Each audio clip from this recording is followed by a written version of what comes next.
மகாபாரதத்தில் ஒரு சின்ன கதை சொல்லி முடித்தால் இந்த விஷயம் தெளிவாக அமையும் என்கிற ஒரு ஒரு நோக்கத்தோடு ஒரு சின்ன கதை. மகாபாரதத்தில் ஒரு ஒரு ஒரு ஒரு அதாவது பாண்டவர்களுக்கும் கௌரவர்களுக்கும் ஒரு பெரிய சண்டை, அதெல்லாம் நமக்கு தெரியும்.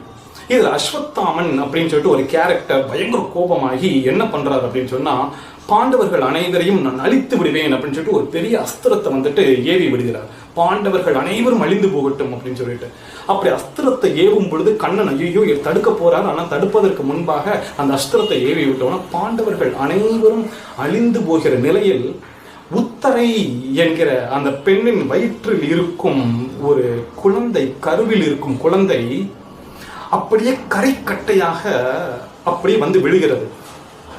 செத்து போச்சு. ஏன்னா இவனுடைய அஸ்திரம் அவ்வளவு பலமான ஒரு அஸ்திரம். அந்த குழந்தை செத்து போச்சு. ஆனால் அந்த குழந்தை உயிர் பெற்று வர வேண்டும். அத்தனை மகான்களும் அத்தனை ரிஷிகளும் அத்தனை குருகளும் கூடுகிறார்கள். கண்ணனும் இங்கே கூடுகிறார்.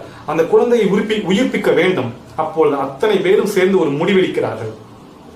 இங்கே நின்று கொண்டிருக்கும் நபர்களில் யார் ஒருவன் நித்திய பிரம்மச்சாரியோ அவன் தொட்டால் இந்த குழந்தை பிழைத்துக் கொள்ளும் என்று சொல்லும் பொழுது அங்கே இருக்கும் ரிஷிகள் குருமார்கள் யாராலும் வந்து தைரியமாக அந்த குழந்தையை தொட முடியவில்லை.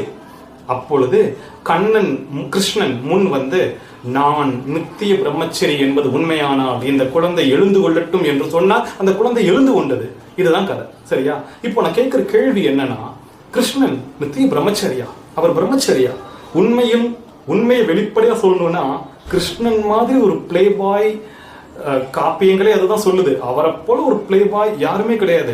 16,000 கோகுல பெண்களுடன் உறவு கொண்டவர் என்கிற பெயர் பெற்றவர் கிருஷ்ணன். அவர் சொல்லும் பொழுது அந்த குழந்தை பிழைத்துக் கொண்டதென்றால் அந்த வார்த்தை பொய்யாக இருக்குமா? இருப்பதற்கு வாய்ப்பில்லை.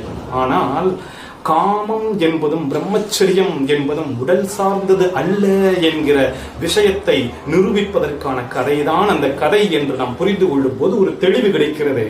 இந்த தெளிவு காமத்தில் ஆன்மீகத்தில் மிகவும் தேவை என்பதை சொல்லி, காமம் என்பது சமூக குப்பை அல்ல.